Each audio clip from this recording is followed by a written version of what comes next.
Why are you ignoring me? I've decided not to talk to people I don't know. I get it. I'll move out of my in-laws' place.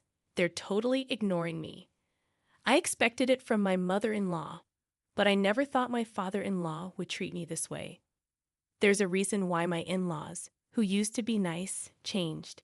It's because of my sister-in-law who doesn't like me. Ever since she came back home, our peaceful life together has been completely messed up. Don't expect me to regret it, okay? You think I'm gonna feel sorry about this? Think again, jerk. I packed my stuff and left my in-laws' house. And guess what? Just 3 days after I left, their house turned into chaos. I met my husband at work. He worked in sales and came to my office often, and I was the main person he dealt with. As we spent more time together in meetings and chats, I started to like him. He was caring and kind, tall and not necessarily conventionally handsome, but he had this charm about him. He was popular, but for some reason, he said he liked me, and we started going out. We talked about our families, and he told me about his parents and sister. I lost my parents in an accident when I was young and grew up in an orphanage. It was a big deal for me, but when we started dating, I told him about my past. He said, "That sounds tough, but I'll always be there for you." And then he asked me to marry him. Right from the start, my husband wanted us to get married, so he quickly introduced me to his parents. During the meeting, I shared about my time growing up in an orphanage. They listened carefully and assured me that it wouldn't affect our marriage. It made me really happy. They even said that my background had no bearing on being part of their family, which warmed my heart. Only my sister-in-law, who was very close to her brother, seemed surprised, asking, "You grew up in an orphanage?" My husband had to talk to her about it. Looking back, she probably didn't like me from the start. But I didn't dwell on it then. I just thought we were getting to know each other. Before we got married, my husband and I talked about moving in with his parents.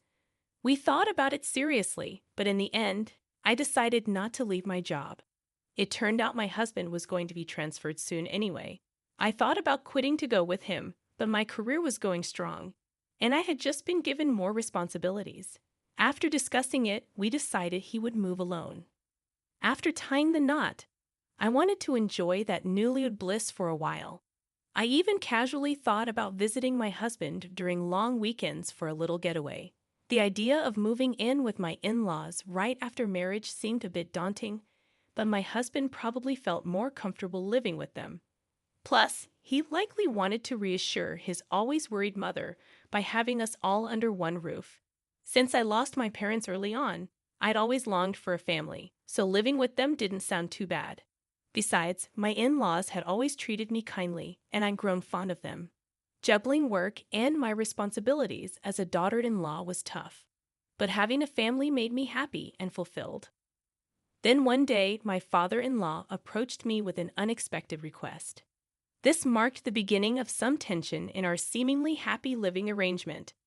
It was a time when my overly anxious mother-in-law, who tended to be a bit controlling with my father-in-law, was out shopping. I was about to start cleaning on my day off when my father-in-law asked to talk to me. "What's up?" "Well, I don't want my wife to find out, but I'm taking a leave from work." "Wait, a leave?" He explained that he'd been having issues with his boss and colleagues, and his health had gotten so bad that he had no choice but to take time off. My mother-in-law is generally a kind person, but she's always on edge and a bit obsessive. Living with them, I started to notice her anxious habits and how my father-in-law walked on eggshells around her to avoid upsetting her. He had always been slim, but looking back, I realized he had lost even more weight recently. It would have been comforting if my mother-in-law showed genuine concern about his weight loss. Instead, when he took a sick day for a cold before, she commented, "A cold. Everyone else at your level is already at the top. It's because you're always taking time off for silly reasons like colds. That's why you're not getting promoted." Rather than being caring, she was the type to be critical. He probably tried to soldier on no matter how bad he felt. But his health kept declining, and he started taking more sick days to secretly visit the hospital. he was really struggling both mentally and physically. With his frequent early departures, lateness, and days off, there was talk of him possibly needing to take a break from work. But my father-in-law was hesitant to upset my mother-in-law in any way. If he even suggested taking time off, she'd likely explode with anger. Plus, my father-in-law didn't earn much, and he relied on overtime pay, so taking a break would mean a significant drop in income. If he told my husband, he'd probably end up telling my mother-in-law, so he came to me, asking if I could help with the bills. If I mentioned taking a break, she might even leave me. Those words hit me hard.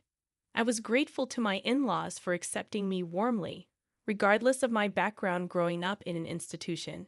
Determined to be there for them, I decided to assist him during this tough period. I understand. I'll send money to your account every month. Use it for expenses. I'm really sorry. I'll try my best to get better soon and go back to work. Thank you for trusting me. After that, my father-in-law continued his routine of pretending to go to work while I sent money to his bank account for living expenses. My mother-in-law, who wasn't very meticulous with her finances, never noticed my transfers because she didn't check her bank statements closely or keep track of household expenses. Meanwhile, my father-in-law would pretend to head to work, but instead visit a mental health clinic or take walks in the peaceful mountains. Over time, his health seemed to improve. I hoped he'd be back to work soon, but then something unexpected happened. After a disagreement with her husband, my sister-in-law decided to go back to her parents' home. There's no place like home. I felt like I was going crazy living with that idiot husband of mine. I'll be staying here for a while. Can you make meals for me too? I knew right from the start that my sister-in-law wasn't fond of me. At our first family gathering, my husband was visibly upset because of her obvious disapproval. During our wedding, she wore a sour expression the whole time and even told me straight to my face, "My brother looks great, but you? He could have done better." She didn't hide her disdain for me, mentioning that it was embarrassing that I grew up without parents to attend the wedding.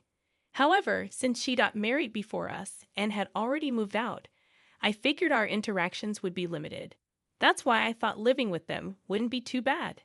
If she had still been living at home, I wouldn't have even considered moving in, knowing I'd have to deal with her constant criticism.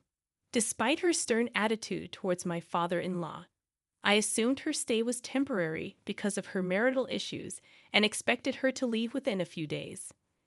My mother-in-law had always been kind to me, and even when my sister-in-law made snarky remarks, I trusted that my mother-in-law would stand up for me. But I was mistaken. One evening, when I came home from work, my mother-in-law's demeanor seemed off. "Is everything okay?" I asked. She seemed distant, not engaging in our usual conversation. When I inquired, she said, "Did you know you've been speaking ill of me behind my back?" "What?" "I've never said anything negative about you. You've always treated me well, and I'm genuinely grateful. Why am I saying anything bad? You've been acting like the perfect daughter-in-law, but you've been gossiping about me in secret." "Fine, whatever," I replied, and she left the room. As she walked away, my sister-in-law smirked. "Looks like you've fallen out of favor. Did your true colors come out? Your upbringing in an institution is really showing, huh? It's better not to gossip about people." "I haven't said anything bad about her." "Oh, it seems the neighbors heard you.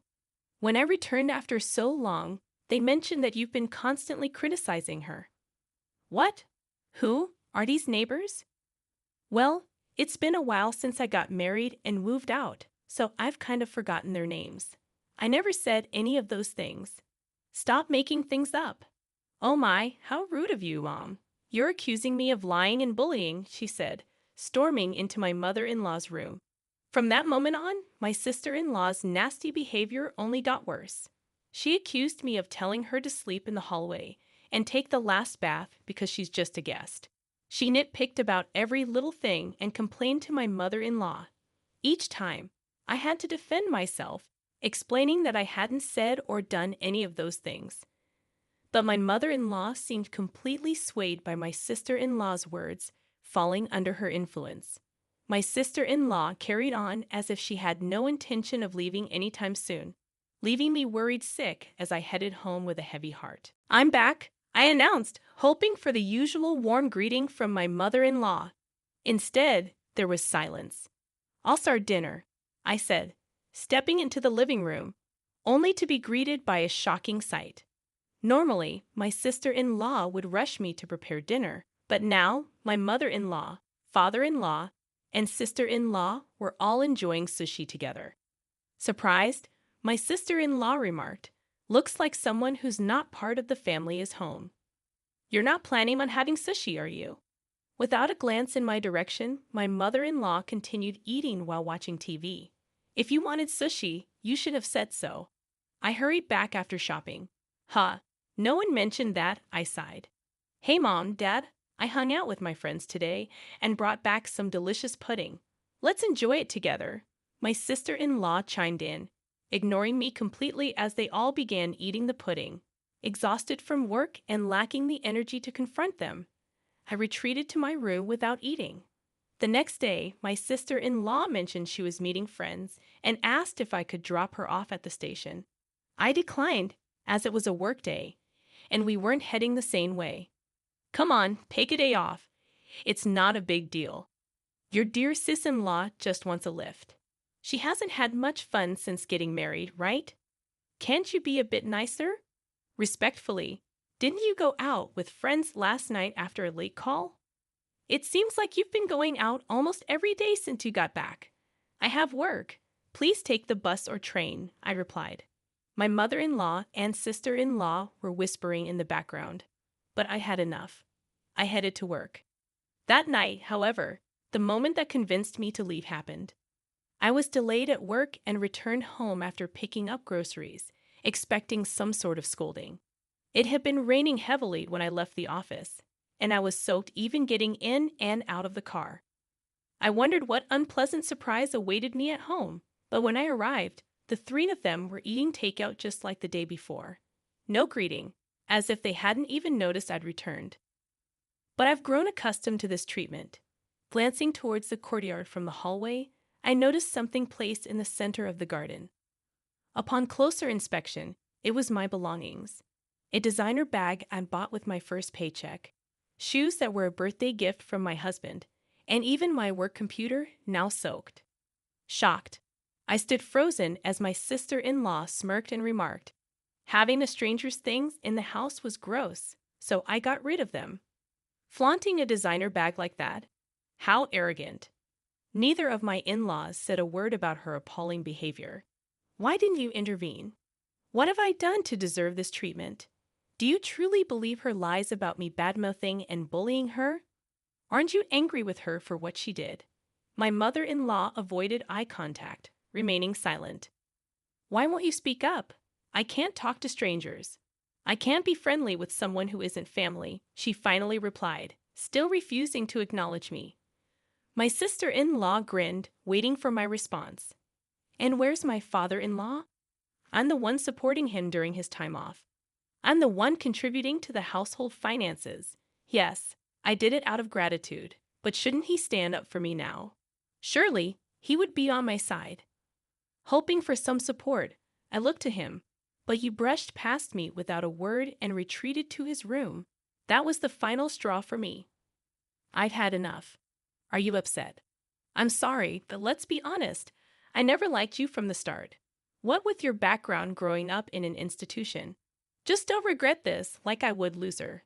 I gathered my belongings and prepared to leave immediately. Only my father-in-law seemed flustered, realizing he depended on me financially. Yet he made no attempt to stop me or defend me. I was utterly disillusioned by his indifference. I drove to my husband's distant work assignment, eager to leave the turmoil of my in-laws' house behind as soon as possible. Throughout the journey, I never once opened up to my husband about what had been happening. I doubted my mother-in-law had informed him about my sister-in-law's return. If he had known, he would have surely reached out to me, aware of the strained relationship between us. Yet my husband never mentioned anything about my sister-in-law in his calls or messages. While I didn't sense anything unusual in my husband's behavior, I couldn't shake the feeling that he might be influenced by her, fed lies about various matters. Even now, as I made my way to him, I couldn't shake the fear that he would treat me with the same indifference as the others.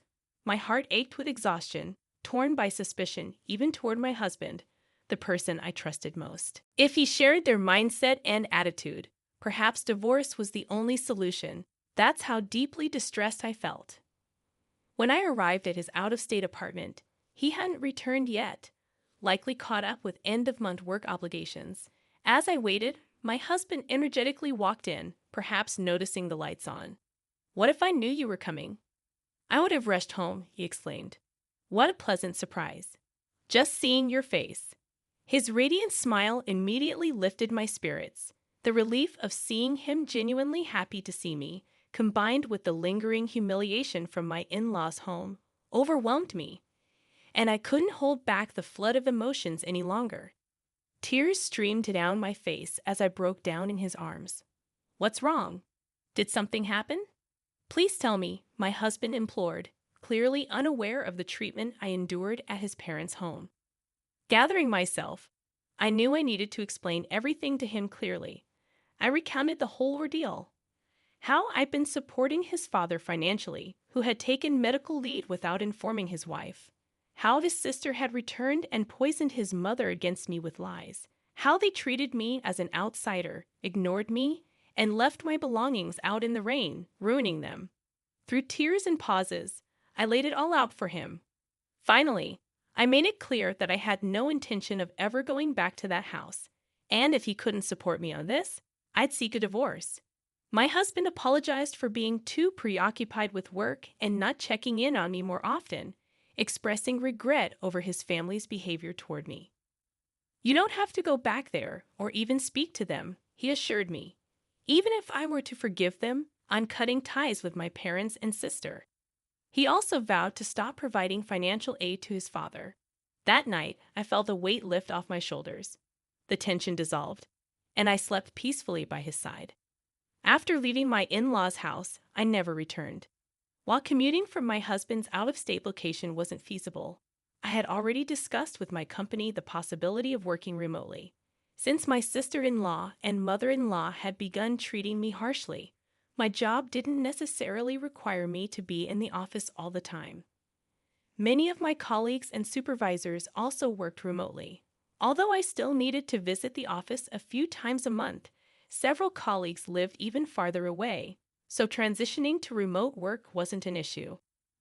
I hadn't truly experienced married life since moving in with his family and dealing with my sister-in-law's bullying. But now we could finally live like newlyweds. As I was setting up my remote workstation, as expected, my sister-in-law contacted me. It turned out that the day after I left their house was the day my father-in-law was supposed to get paid. Usually, my mother-in-law withdrew a certain amount and transferred it to their household account on payday, but this time she couldn't. Of course not. Until now, I have been supplementing my father-in-law's reduced salary due to his time off, I thought. Upon checking their balance, my mother-in-law confronted him, and he confessed that I had been helping them financially. "Hey, why didn't you tell me you were covering the living expenses?" "He told me not to, saying he didn't want you to know, so I kept it a secret. Anyway, we're running out of money for living expenses, and there's no one to cook or do laundry. The room is a mess. As his wife, you need to come back and take care of these things and transfer money quickly." How heartless. I told you, didn't I? I don't regret this. I have no intention of going back to that house or continuing as your maid. Why should I help people who hate me, destroy my belongings, and treat me like this? Aren't you his wife? Without your help, we can't pay the electricity or gas bills. We can't even go shopping. That's why I said it. I'm an outsider, so it's none of my business, right? I hung up, ignoring my sister-in-law's ranting. Despite their relentless calls and messages, I continued to ignore my sister-in-law and mother-in-law. Even after my husband returned from work, they persisted in their attempts to contact us. When my husband finally answered, he firmly declared, "I'll never forgive you for how you treated her, and I'm never sending her back to you." I'm not coming back either. I don't consider you my family anymore. Stay away from my wife, or you'll regret it. Given my sister-in-law's affection for her brother and my mother-in-law's dependence on him, they were likely shocked by his words. A few days later, my father-in-law reached out, pleading for continued financial assistance. Despite their acceptance of me, a girl from an orphanage, into their family, I couldn't overlook their lack of support during my time of need, despite all the help I had provided. I don't owe them anything. Why should I help those who ignored me? I'll never assist you again, I firmly stated before ending the call. Subsequently, my persistent mother-in-law and sister-in-law audaciously appeared at my workplace. Anticipating trouble, I had informed my company beforehand and security was immediately alerted. They caused a scene, demanding that I send money back home. Upon hearing this, my husband insisted, report them to the police. My colleagues at work were supportive, expressing disbelief at my past living situation. Focus on your remote work, they encouraged. Meanwhile, the pressure from my mother-in-law and sister-in-law took a toll on my father-in-law's health, leading to his resignation. My sister-in-law attempted to return to her husband's family, only to be rejected due to her affair, which had been the original cause of their conflict. This incident exacerbated their problems, resulting in an immediate divorce. Left without a home, my in-laws and sister-in-law relocated to a modest apartment, finding employment in part-time positions to make ends meet. Meanwhile, my husband and I finally found peace and fulfillment in our lives. Recently, we received the joyful news of our impending parenthood and eagerly await the arrival of our child, cherishing each moment together.